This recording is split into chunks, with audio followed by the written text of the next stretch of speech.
Bueno, buenas tardes compañeros, compañeras. Buenas tardes. Nos encontramos hoy acá para dar inicio al cuarto encuentro de este seminario sobre la Constitución Social de 1949.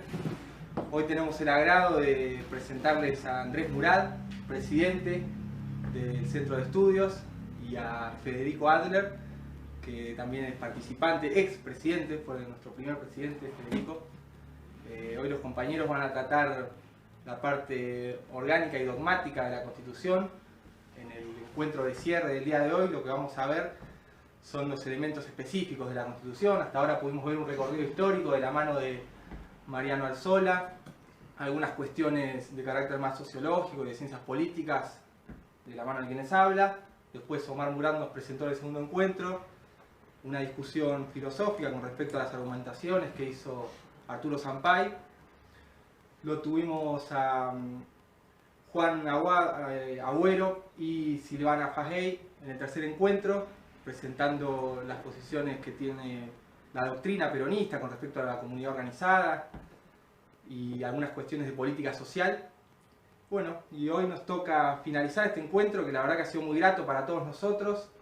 Hemos tenido muchos compañeros que nos han acompañado y han participado desde todos los sectores, desde la universidad, desde el sindicalismo, compañeros militantes políticos. La verdad que ha sido una experiencia muy fructífera para todos nosotros en términos de formación y en términos del avance para el centro de estudios. Esto representa un salto cualitativo, el hecho de poder estar construyendo conocimiento colectivamente y trabajando además temáticas que nos parecen que son fundamentales, sobre todo para tiempos como los que estamos viviendo, que son de bastante angustia e incertidumbre. Poder debatir algunos temas que nos permitan hacernos algunas seguridades con respecto a lo que está sucediendo es muy importante para nosotros. Así que, sin más, les agradezco a los compañeros que hoy tienen la palabra y muchas gracias a todos los presentes por venir. Gracias. Bueno, la idea es que empiece hablando yo sobre algunas cuestiones específicas, digamos, de la reforma y algunos puntos que entendemos que son los fundamentales. Y luego Andrés les va a hablar de algunas críticas a la Constitución y todo el proceso de construcción de la Constitución, ¿no? A partir del derrocamiento del gobierno constitucional encabezado por el general Perón. Hola, buenas tardes. Bueno, empezamos.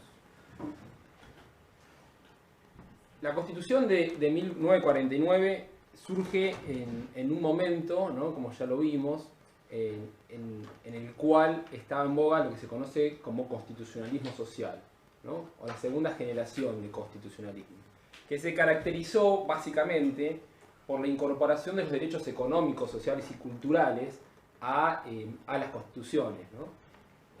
Las constituciones, digamos, surgen en principio a partir de la Revolución Francesa. La Constitución norteamericana de fines del siglo XVIII son constituciones las cuales hacen hincapié en los derechos civiles y políticos, ¿no? A partir del siglo XX y a partir de las constituciones de la Unión Soviética y la Constitución mexicana, luego de la Revolución en 1917, surge esta segunda oleada de constitucionalismo, que se lo conoce como constitucionalismo social, que lo que básicamente hace es incorporar, como les decía, los derechos económicos, sociales y culturales. ¿Qué son los derechos económicos, sociales y culturales? Bueno, son todos aquellos derechos que uno los puede relacionar más con la igualdad que con la libertad, ¿no? El derecho de acceso a estos derechos, y que tienden básicamente a poner en un pie de equilibrio aquellos grupos que en principio están en peores condiciones para poder gozar de la misma y efectiva manera de todos los derechos. Estas constituciones también se caracterizan por una fuerte intervención estatal, ¿no? Y en la Argentina el constitucionalismo social se ve exclusivamente con esta reforma, que es de 1949.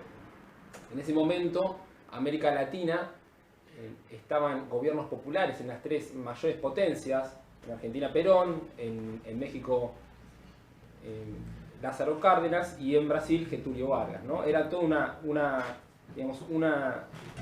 momento en el cual los pilares, ¿no?, de la doctrina justicialista eran acompañados en los principales países de la región. Esto es la independencia económica, la soberanía popular, la soberanía política, popular también, y la justicia social. En particular la Constitución, digamos, dentro de lo que es el constitucionalismo social, podemos dividir, ¿no? O hacer una escisión entre aquellas constituciones del bloque soviético, ¿no? Que directamente muchas veces tendían incluso hasta la eliminación de la autonomía personal, y aquellas, digamos, constituciones como la de Weimar, como la de México, y que fue, digamos, estos fueron, digamos, los dos grandes antecedentes de la Asamblea Constituyente del 49, que lo que tendían era a congeniar, digamos, lo mejor de los dos sistemas, ¿no? Por un lado, fortalecer la mirada humanista de los derechos civiles y políticos, y por otro lado, la incorporación de los derechos económicos, sociales y culturales, y la intervención del Estado en materia económica para garantizar el efectivo goce de cada uno de estos derechos.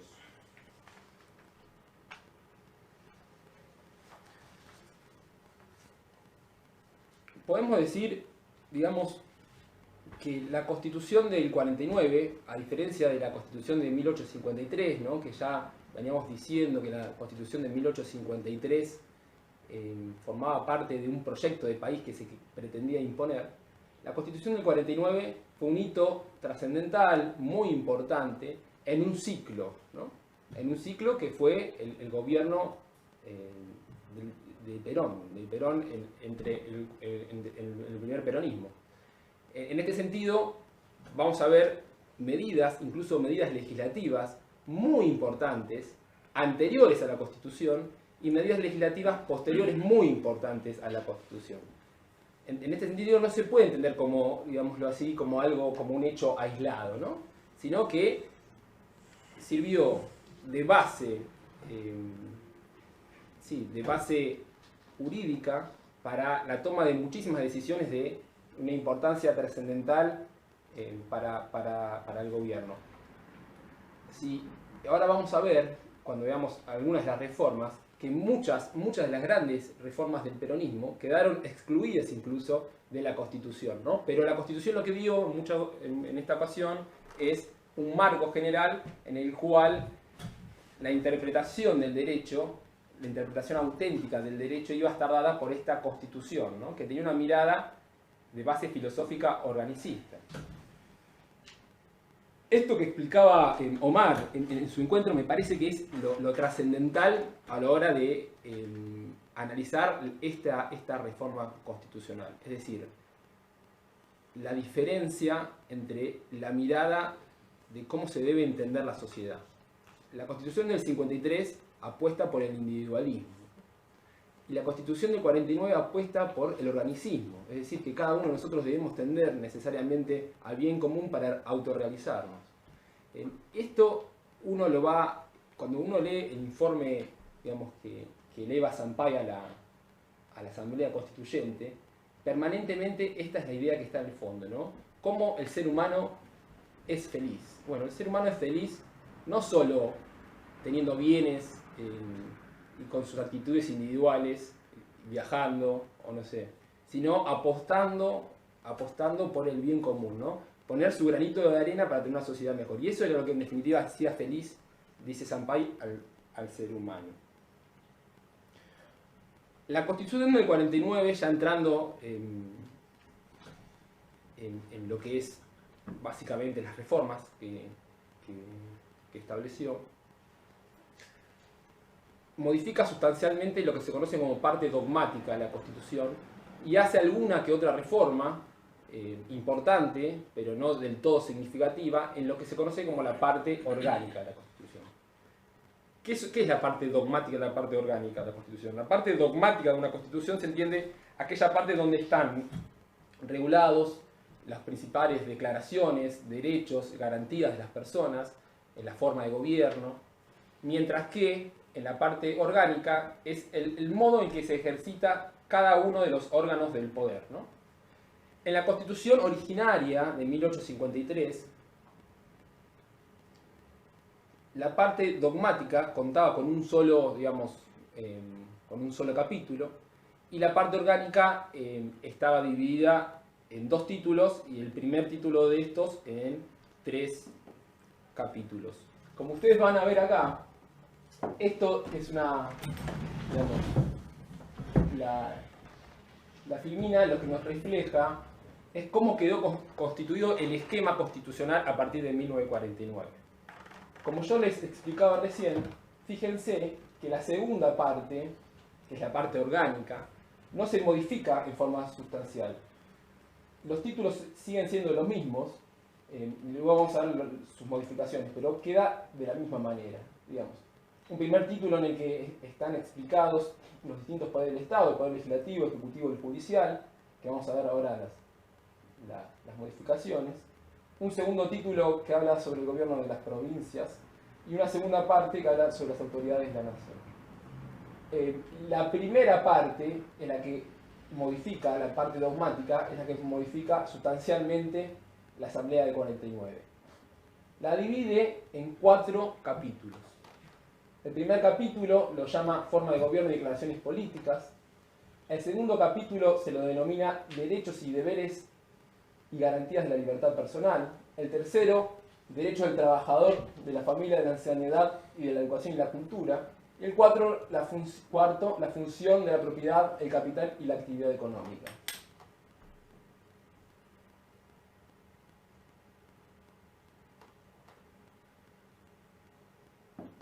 Si bien la parte de libertad personal no es modificada sustancialmente por la reforma, sí cambian el articulado y la forma de distribución del articulado, ¿no?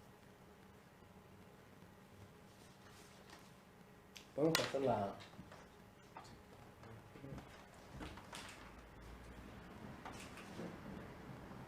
Sí.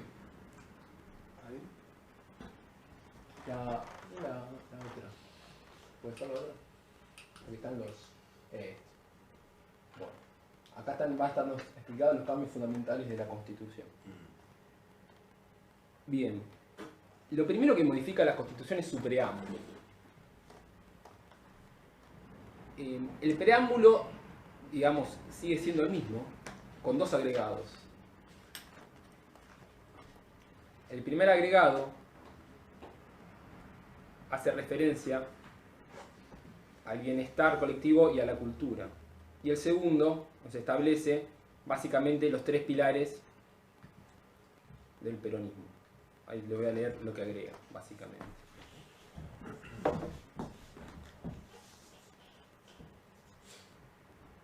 Agrega que se debe promover el bienestar general y la cultura nacional, esto es nuevo en la Constitución del 49, y luego, lo más importante, ratificando la irrevocable decisión de constituir una nación socialmente justa, económicamente libre y políticamente soberana.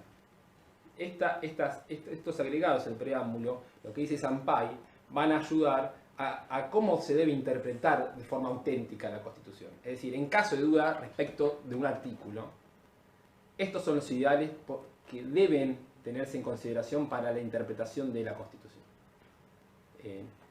Por tanto, esta modificación en el preámbulo, que en principio no parece sustancial porque no forma parte del texto, en cuanto a lo que es la lucha por la interpretación, que muchas veces es más importante que la lucha, digamos, por la normativa misma, adquiere una relevancia muy, muy relevante. Las reformas más importantes. Si me dicen a mí cuál es la reforma más relevante, es sin lugar a dudas la incorporación del capítulo 4. El capítulo 4 es el que se titula La función social de la propiedad, el capital y la actividad económica. Y el segundo de más importancia es el segundo capítulo, ¿no? Los derechos, deberes, los derechos del trabajador, de la familia, de la enseñanza y la educación y la cultura. Pero ¿por qué digo que lo de la función social de la propiedad, el capital y la actividad económica va a ser la piedra angular de la reforma constitucional? Porque es lo que permite y le da las herramientas, digamos, al gobierno para justamente garantizar la independencia económica, que sin independencia económica no es posible jamás lograr la justicia social, ¿no? En este capítulo, como vamos a ver, se nacionaliza la banca, se nacionalizan los servicios públicos y se prohíben las concesiones en los servicios públicos. Se nacionalizan los recursos naturales, las fuentes de los recursos naturales y también se prohíbe la concesión de estos. Se permite, al Estado también monopolizar el comercio interior y exterior. Bueno, una serie de medidas, y se pone básicamente la propiedad en función social, la función social por sobre la función individual, básicamente. Ahí Zaffaroni dice algo muy interesante, que es que la propiedad pasa de ser un derecho absoluto a ser un derecho relativo que está sujeto a ser, a la función social, básicamente, si esa propiedad no está al servicio de la producción, puede ser tranquilamente expropiada, ¿no? Bien. Entonces, decía, ¿cuáles son las reformas en la parte dogmática? La primera y principal, y esto que también lo quería recalcar, que es una de las conclusiones, pero lo podemos ir adelantando. Si uno hoy va a la Constitución vigente, a partir del 94, con la incorporación de los tratados de derechos humanos con jerarquía constitucional, a partir del 75 inciso 22, va a observar que muchas de las reformas del 49, que luego fueron derogadas de facto por un gobierno de facto, en el 57, hoy se encuentran vigentes. Se encuentran vigentes a partir de los pactos. La única, o la más importante que no se encuentra vigente, es justamente la función social de la propiedad. La función social de la propiedad y la posibilidad de intervenir tan tajantemente en materia económica, la nacionalización de los servicios y de los recursos naturales. Por eso mismo, digo, ¿no? La importancia de este capítulo. Haciendo, lo que decía Silvana, insistió en las dos clases anteriores, que hoy no está acá, la compañera Fajey, que a Omar le preguntó, ¿no? ¿Qué hubiese pasado si? Bueno, ¿qué hubiese pasado si Macri no podría haber tomado muchas de las medidas que tomó en perjuicio del Estado Nacional? Porque serían claramente y manifiestamente inconstitucionales.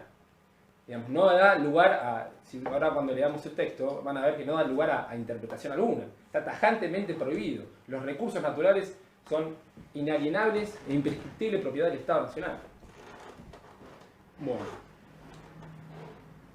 Entonces, entre las principales modificaciones, la primera es el establecimiento de la función social de la propiedad, el capital y la actividad económica y la regulación de lo que se conoce como derecho público económico, en los artículos 38.40 y 68.16. La acabo de invocar. Vamos a tratar de, si llegamos con el tiempo, a volver sobre esto porque me parece que es lo más importante. En segundo lugar, la incorporación de los derechos de los trabajadores, pero no solo de los trabajadores, sino de distintos grupos vulnerables: ancianos, mujeres, niños, extranjeros, comunidades extranjeras, aborígenes y campesinos, y la regulación de nuevos sujetos de derecho, como la familia.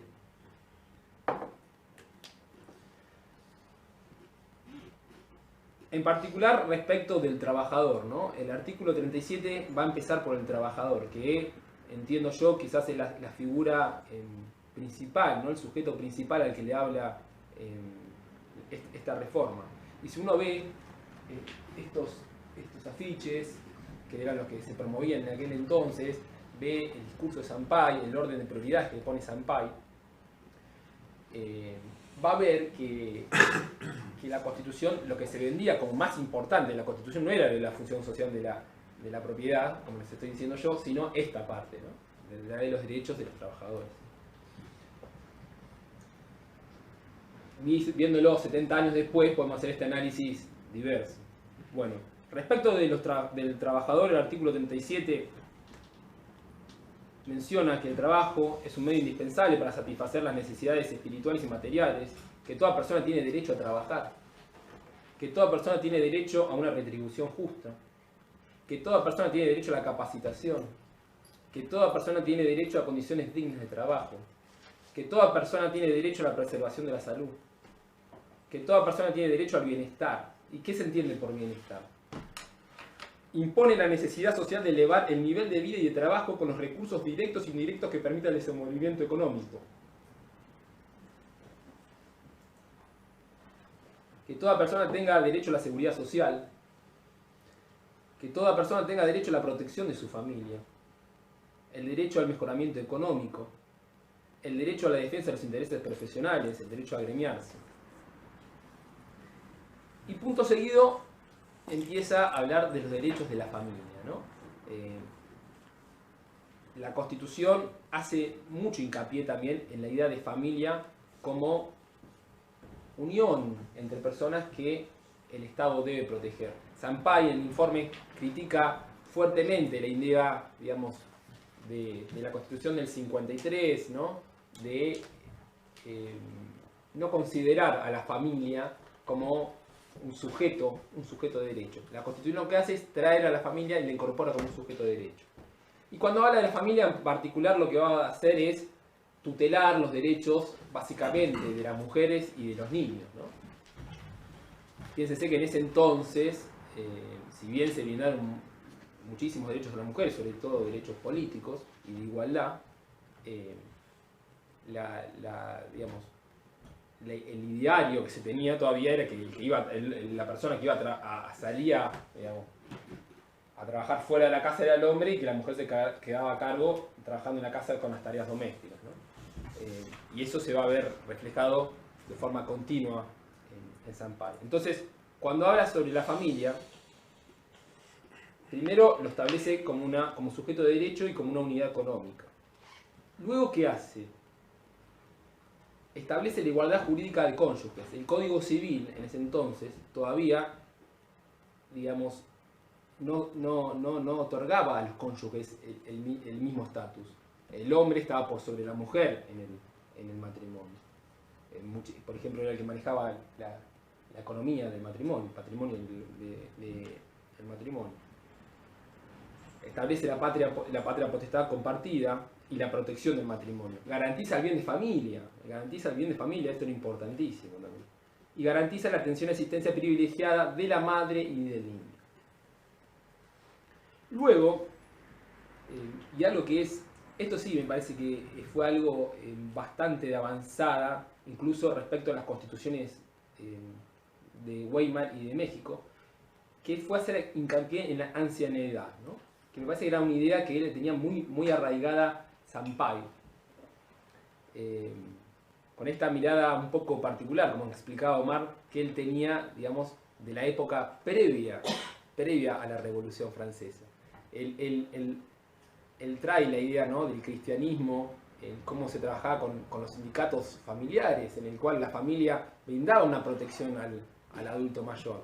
Dice que el liberalismo terminó y mató a esta idea. Hay una reflexión muy interesante. Él dice: en la aurora del liberalismo se suprimieron los sindicatos y, como dijimos hace un momento, la familia se consideró no ya una comunidad natural, sino el resultado de un contrato momentáneo entre personas vecinas. Todo el antiguo sistema de la previsión social se derrumbó y el individuo no tuvo recursos ni amparo, quedando a merced de la ley del patrón, que era ley dictada por un superior omnipotente. Así, en virtud de la llamada libertad de trabajo, se engendró el pauperismo y las primeras empresas capitalistas pudieron manejar a su arbitrio un proletario mísero, forzado a aceptar las condiciones del empleador. La fábrica arrebató el obrero del seno de la familia y esta falta de protección se desorganizó, lanzando la vejez a la mendicidad. La resolución que la reforma lleva al problema adquiere las dimensiones de un suceso, porque por primera vez se repone al anciano en la dignidad que le corresponde. Y la historia lo demuestra, señor presidente, que el respeto o desdén que los pueblos tengan por sus ancianos da la medida de su esplendor o decadencia moral.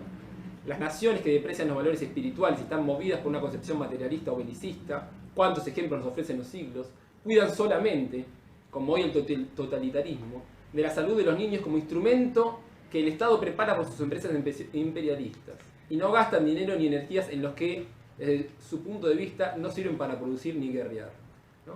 Tiene que ver, yo pensaba cuando leía esto también, en el rol que tiene el anciano en otras sociedades, ¿no? Cuando nosotros nos salimos de las sociedades occidentales, vamos al hinduismo, incluso el budismo, vemos el rol trascendental que tienen los ancianos, los consejos de ancianos, ¿no?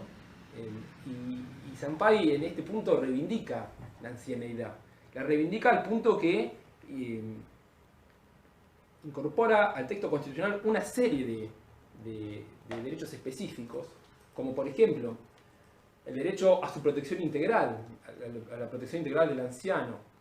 Y esto lo impone primero como un deber de la familia y como un deber subsidiario del Estado, para el caso que la familia no lo proteja integralmente.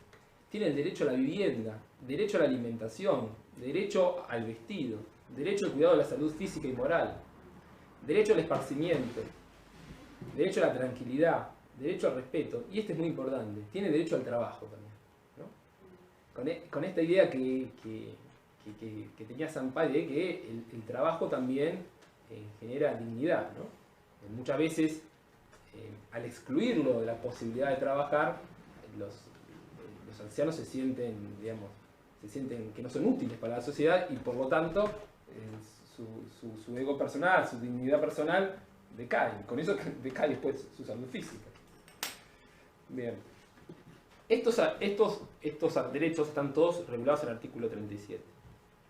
Pero después hay otros derechos de otros grupos vulnerables que me vino bien la lectura, porque están, digamos, dispersos en el texto de la Constitución o incluso a partir de supresiones de la redacción original, ¿no? Y estos son los derechos de los extranjeros, derechos de las comunidades indígenas y de los campesinos. Respecto de los extranjeros, se agrega algo muy importante que tiene que ver con una política general del peronismo, que es la incorporación de los derechos políticos de los extranjeros. Y eso se incorpora como derecho constitucional, ¿no? Con un rango constitucional, en el artículo 31. Respecto de las comunidades indígenas, que si bien uno podría tener una mirada crítica de algunas acciones del gobierno peronista, en lo que respecta a la Constitución, hubo dos reformas que son muy interesantes. Por un lado, en el artículo 28 lo que hace es establecer la prohibición de discriminación racial. Esto beneficia, por supuesto, a los pueblos originarios, pero también fue una cláusula que se agrega para diferenciarse de las experiencias totalitarias europeas, sobre todo del nazismo, ¿no? Pero por otro lado, en el artículo 68, que es el que regula las potestades del Poder Legislativo,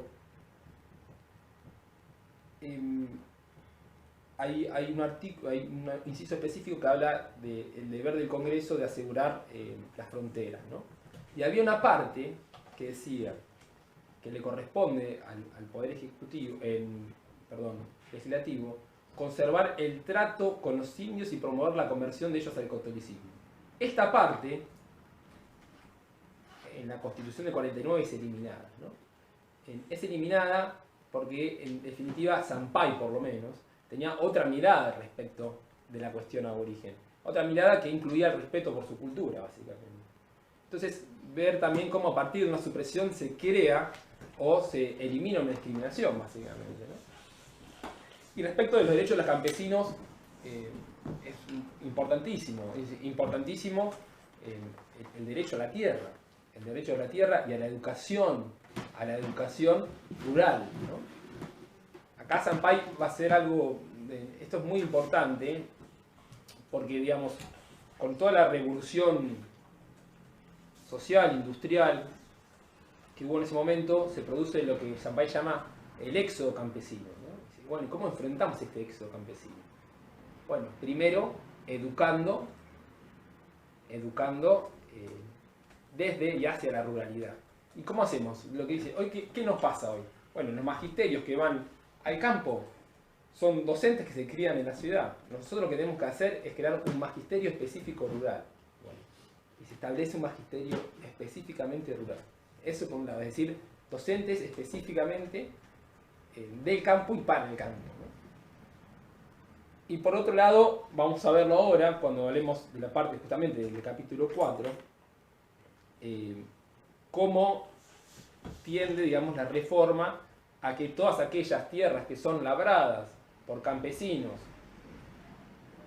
en la medida de lo posible, vayan siendo la puedan hacer propia, básicamente, ¿no? En esta idea, digamos, de que la tierra no debe ser renta, sino debe ser instrumento de trabajo. Bueno, en tercer lugar, también regulado en el artículo 37, el fomento de la educación y de la cultura nacional.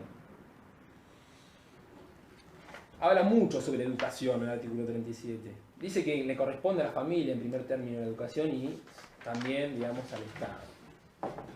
Establece la obligatoriedad y gratuidad de la enseñanza primaria, la especialización de la enseñanza rural, la regulación de la orientación profesional. La Constitución habla de la orientación profesional y la importancia de crear, digamos, células específicas que trabajen sobre la orientación que cada persona quiere y debe, y para la cual está capacitada para aportar algo a la sociedad, ¿no?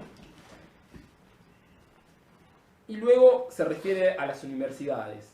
Aún no se establece la gratuidad de la universidad pública, eso se establece con posterioridad a la reforma del 49 durante el peronismo. Establece sí la autonomía con carácter constitucional de la universidad pública y establece cosas que son interesantísimas de la universidad pública. Primero, que las universidades van a estar divididas por regiones y que cada universidad nacional debe tener una finalidad, un objeto regional, es decir, tiene que tener una relación muy cercana y estrecha en cómo mejorar, ¿no?, el sector o la región a la que pertenece, ¿no? Y después establece algo muy importante también, que son los cursos de formación política obligatorios en la universidad. Cursos de formación política que tendían, digamos, a conocer los valores básicos, y tienen que ver, ¿no?, digamos, con lo que nosotros siempre decimos, devolverle un poquitito, por lo menos, a la sociedad de lo que la universidad nos dio a uno, ¿no? Bueno, y después también el acceso a la educación superior mediante el sistema de becas. La ampliación de las garantías penales y la incorporación del habeas corpus. En materia de lo que es derecho penal, la Constitución vuelve a una mirada humanista del derecho penal. Ustedes saben, la Constitución del 53 también tuvo una mirada humanista, pero a principios del siglo XX estaban de moda, digamos, en la dogmática penal, los positivismos, ¿no?, el peligrosismo, ¿no?, el encierro del ser que parecía peligroso, la escuela del Ambrosio, ¿no? Y vuelve a esta idea humanista y establece algo magnífico, que es ya en el 49, el fin de la pena, el fin resocializador de la pena, ¿no? Que la pena se establece para la resocialización específica de esa persona y que pueda aportar algo productivo a la sociedad, ¿no? No como la pena como retribución ni la pena como medida de prevención general, sino como de resocialización. Y establece ciertas garantías específicas del debido proceso penal también.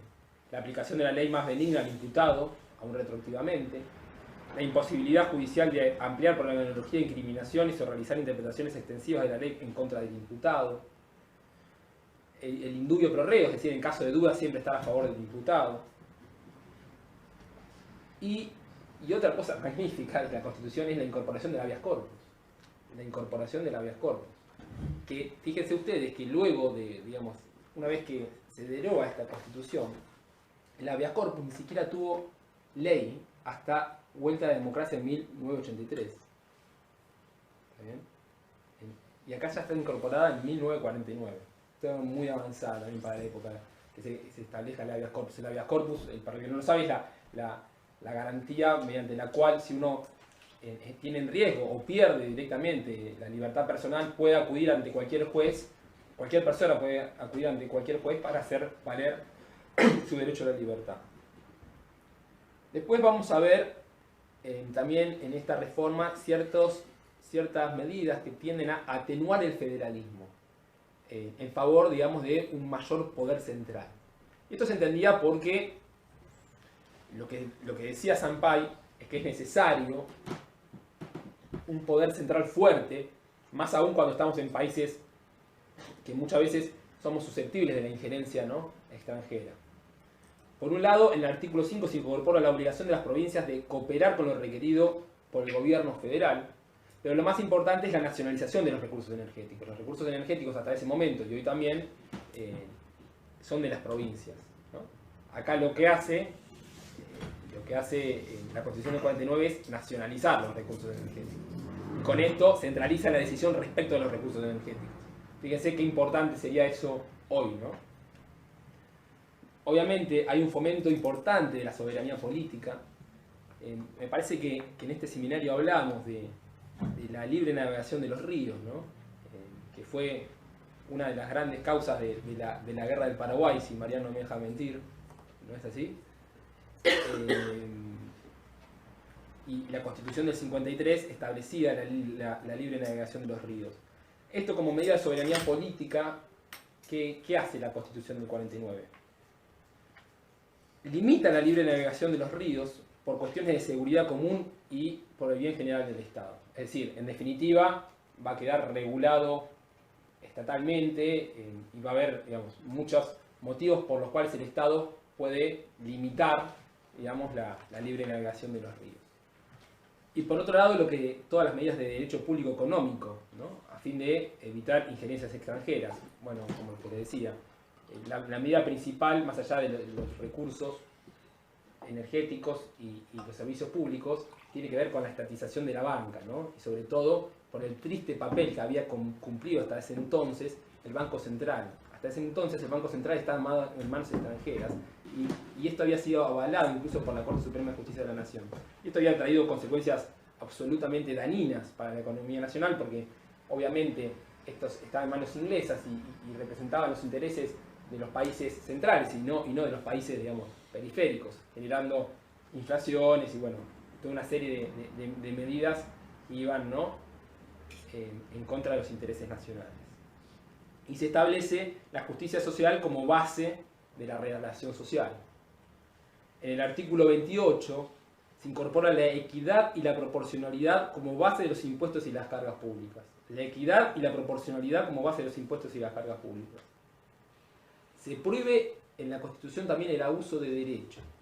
Esto también fue algo bastante novedoso. El abuso de derecho es cuando uno, básicamente, en el ejercicio de una libertad o un derecho particular, provoca, digamos, por el exceso del goce de ese derecho, provoca un malestar a otra persona o a la sociedad en general, ¿no? Y se limita la propiedad privada en base a la justicia social. Bien. Decíamos entonces que lo más interesante de las reformas de la parte dogmática entendíamos que era la función social de la propiedad, ¿no? La función social de la propiedad y esto que se cataloga, que Sampay llama derecho público económico. Respecto de la función social de la propiedad, Sampay entiende la propiedad como un derecho natural, ¿no? Esto sería totalmente contrario al comunismo, ¿no? Él lo entiende como un derecho natural, ¿no? Bueno, ¿y cómo congenia esto con el peronismo, ¿no? Con la mirada, con la función social? Bueno, ¿no? Él es muy interesante, porque dice, bueno, la propiedad es un derecho natural, por ende cada persona tiene que tener derecho efectivo a la propiedad. Mire cómo da vuelta la ecuación, ¿no? La propiedad debe ser un derecho y no un privilegio. Entonces afirma, deben crearse las condiciones económicas que permitan el ejercicio efectivo del derecho natural a ser propietario. ¿Cómo cambia la base filosófica de lo que se debe entender, o cómo se debe entender el derecho a la propiedad? Dice Sampay, el Estado en la reforma que se propicia abandona la neutralidad liberal, que es la intervención a favor del más poderoso. Esto es muy interesante también. Toma la neutralidad, digamos, en la intervención del mercado como intervención, ¿no? Todo es intervención. La no intervención es intervención a favor del más poderoso. Y busca conceptualizar a la justicia social. Por justicia social debe entenderse la justicia que ordena las relaciones recíprocas de los grupos sociales, los estamentos profesionales y las clases, con las obligaciones individuales, moviendo a cada uno a dar a los otros la participación en el bienestar general que tienen derecho en la medida que contribuyeron a su realización. La solidaridad implica no solo derechos, sino también deberes para los miembros de la sociedad. Luego, en estos artículos se van a establecer unos principios generales de lo que yo entiendo de una real reforma agraria, ¿no? El peronismo, en este sentido, impulsa una reforma agraria. El campo no debe ser bien de renta, sino instrumento de trabajo. Lo que se buscaba era el pleno rendimiento de la tierra, ¿no? Entonces, lo que se tendía era a la expropiación de aquellas tierras que no eran digamos, que no eran laburadas, que no eran trabajadas. Y estas tierras lo que se buscaba era, de alguna manera, que lleguen a manos de los campesinos, ¿no? Y así generar justamente, a través de este sistema, y evitando las confiscaciones y las expropiaciones a los terratenientes que sí explotaban, de acuerdo al interés nacional y no usuario, ¿no? Estas tierras, a la vez buscar que los campesinos puedan, digamos, hacerse y gozar efectivamente de este derecho a la propiedad. La facilitación a aquellas familias campesinas que la cultiven.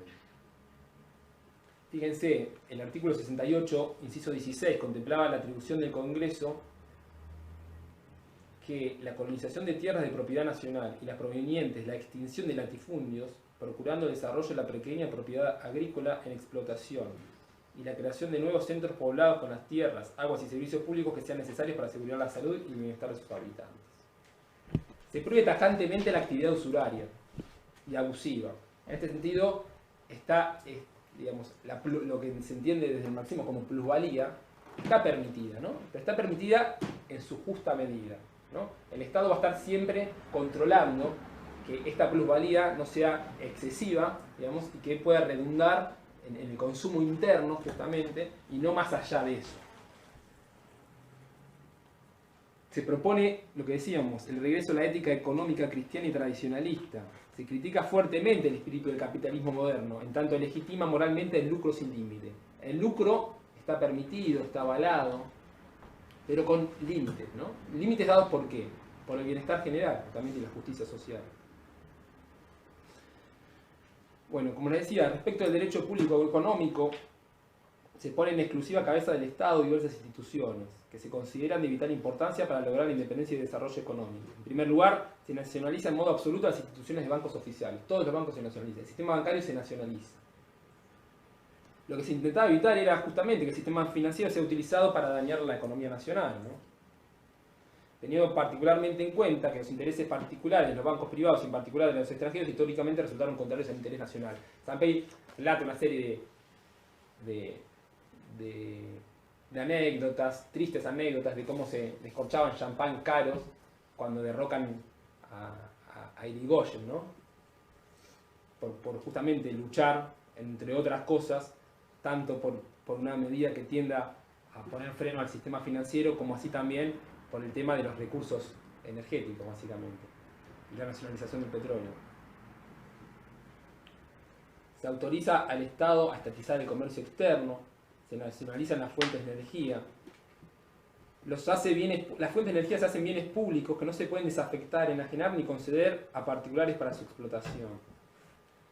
Se nacionalizan y se imposibilita la concesión de los servicios públicos. Y esto es el hoy, ¿no?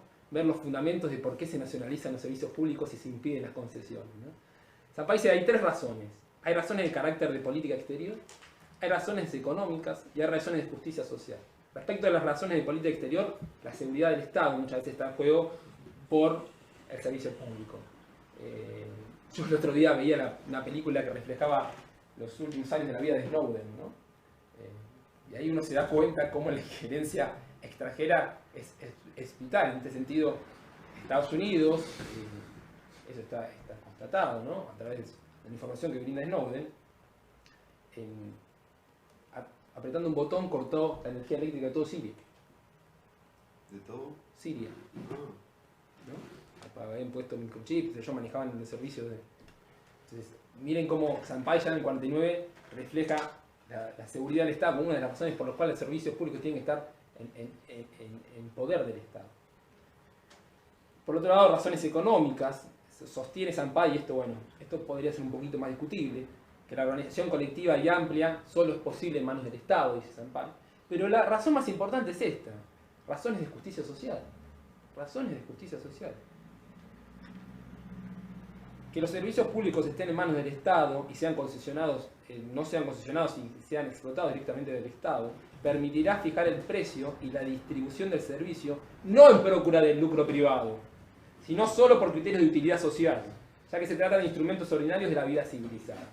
Es decir, lo que tienen que entender los servicios públicos es que cada uno de nosotros podamos gozar de estos derechos, ¿no? de estos servicios. ¿Por qué? Hoy, en palabras de la Corte Interamericana, ¿qué podríamos decir? Que estos servicios básicos, ¿a qué hacen? Hacen al concepto de vida digna, ¿no? Al concepto de vida digna. ¿Y qué significa vida digna? Bueno, que nosotros podemos vivir con acceso al agua, ¿no?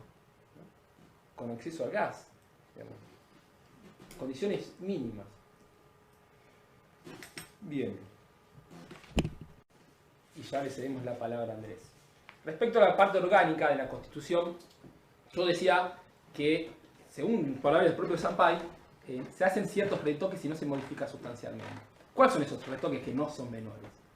Primero, la elección directa tanto del presidente como de los senadores. Tanto el presidente como los senadores hasta ese entonces eran elegidos por un sistema de votación indirecta, ¿no? El sistema era parecido al estadounidense de hoy en día, ¿no? Había distintos distritos y se elegían por representantes. La Constitución del 49, como la del 94 también, establece la elección directa del presidente y de los senadores. Por otro lado, establece la posibilidad de reelección indefinida del presidente, ¿no? En este sentido, y no solo por eso, sino por alguna otra cláusula, es un sistema que fortalece el presidencialismo.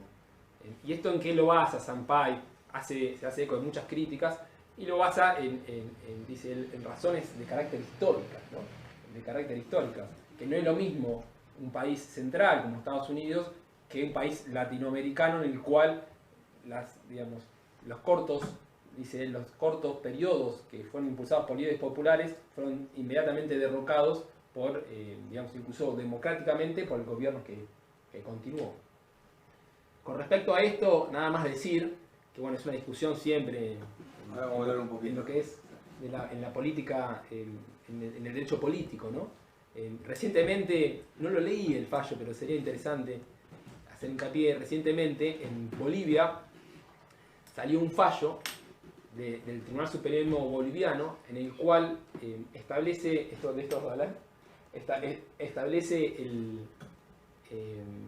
el derecho, digamos, a ser reelegido indefinidamente como un derecho humano, dice, ¿no? ¿Y por qué esto? Lo que entiende el Tribunal Superior Boliviano es que no hay razones para impedir que, primero, uno pueda gozar de su derecho a ser elegido, pero por otro lado, y más importante, hay un derecho social a poder elegir a esa persona que uno quiere seguir teniendo a cargo de un poder ejecutivo. Esto en democracias reales, en democracias perfectas, parece digamos, justo, ¿no? Parece justo.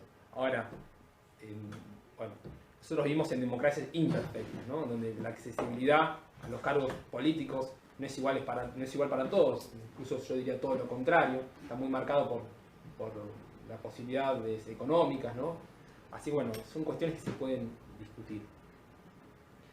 Después hay ciertas reformas relacionadas con la Corte Suprema de Justicia, establece lo que se conoce como control centralizado de constitucionalidad. Básicamente esto eran reformas que son muy interesantes, porque lo que hacen es que la jurisprudencia de la Corte Suprema de Justicia de la Nación era obligatoria para todos los tribunales inferiores, cuestión que hoy no sucede, ¿no? Entonces, una vez que la Corte se expedía con respecto a un determinado tema, todas las sentencias de los tribunales inferiores tendrían que ir en el mismo sentido. Esto lo que te genera es básicamente seguridad jurídica, que hoy el país es un escándalo jurídico, ¿no? En esto se vio el escándalo jurídico con resoluciones cruzadas, se vio mucho en el último tiempo del kirchnerismo. Que un juez decía A y otro juez de la misma jerarquía decía menos A, y se genera un conflicto que digamos, es muchísimo más práctico si uno establece un poder centralizado en la Corte Suprema de Justicia. Sin embargo, la conclusión que yo llego es que la reforma, digamos, orgánica más importante de la Constitución real pero no de la constitución material, no de la constitución física, fue otra en el peronismo. Fue otra que no estuvo establecida en el 49, salvo respecto de los derechos de los extranjeros. ¿Cuál fue la reforma sustancialmente más importante en lo que es la orgánica constitucional? La incorporación de millones y millones de personas a los derechos políticos, ¿no? Lo que se conoce como ampliación de la base ciudadana. A partir de dos medidas fundamentales. Una, la incorporación de las mujeres, el derecho al voto de las mujeres. Y hay otra que es muy, muy, muy importante también, que es la posibilidad de voto y luego la provincialización de lo que se conocía como territorios nacionales. Hasta el peronismo, fíjense esto porque es muy interesante. Ya terminamos, Andrés.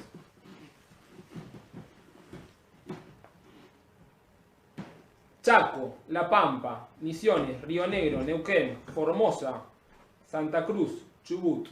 Estas provincias fueron provincializadas durante el peronismo. Y Tierra del Fuego, bueno, muchos años después. Pero todos los habitantes de estas provincias, hasta el peronismo, es decir, hasta el 1948 inclusive, no votaban. Eran ciudadanos de segunda, no eran ciudadanos básicamente. Eran personas que no eran ciudadanos porque no tenían derechos políticos. Entonces, lo que se hace es, digamos, la posibilidad, se le incorpora los derechos políticos a todo este grupo de personas, ¿no? Azali refiere que estas dos medidas provocaron que el padrón electoral de 1948, que fue de 3.794.000 personas, en 1951 aumentó a 8.634.000 personas.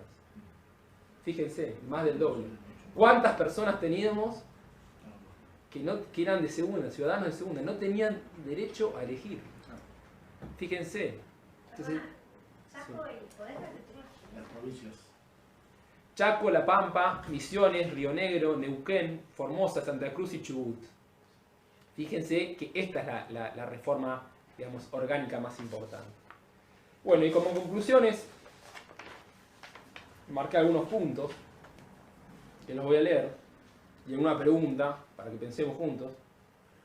La primera conclusión es que la Constitución del 49 reflejó normativamente los principios básicos de la doctrina justicialista y fue parte de un proceso institucional, ¿no?, en el cual se modificó el equilibrio hasta ese entonces existente entre las relaciones sociales de aquel momento. Las reformas más trascendentales se relacionaron con la función social de la propiedad y el derecho público económico, nociones sostenidas a partir de la tercera posición y una base filosófica organicista. La incorporación de los derechos económicos, sociales y culturales y de grupos vulnerables fue su otra nota central. La ampliación de la base ciudadana fue la principal y más importante reforma orgánica en la Constitución real de aquel entonces, sin perjuicio de lo que no quedó incorporada formalmente a la reforma constitucional. La incorporación de los DESC, es decir, de derechos económicos, sociales y culturales, una mirada humanista del derecho penal y el avance de la ciudadanía fueron reconocidos a partir de la reforma de 1994 y la incorporación con igual jerarquía de diversos tratados de derechos humanos con jerarquía constitucional. Sin embargo, el principal pecado de la Constitución vigente es la falta de regulación respecto a la intervención del Estado a favor de la justicia social, función social de la propiedad y derecho público económico. Ello generaría mayores facilidades para luchar contra el capital extranjero dañino y tendería a la independencia económica y la soberanía política. Esto hubiese impedido muchísimas de las trágicas medidas tomadas por el gobierno actual. Durante los 12 años de peronismo en el siglo XXI, no se pudo avanzar en una reforma constitucional. Ello en gran medida las exigencias agravadas para declarar su necesidad de reforma. Es acorde a los principios democráticos y de la justicia social que para modificar un texto constituyente dictado por generaciones anteriores se exija el voto de 2/3 partes de los miembros de ambas cámaras. ¿No tendría que ser una decisión con mayor base ciudadana? A partir de un plebiscito, por ejemplo, con mayoría absoluta. Bueno, estas son algunas de las ideas que uno trae, ¿no? Bueno, hasta acá llegó mi intervención y vamos a escucharlo acá al Magíster Milagro.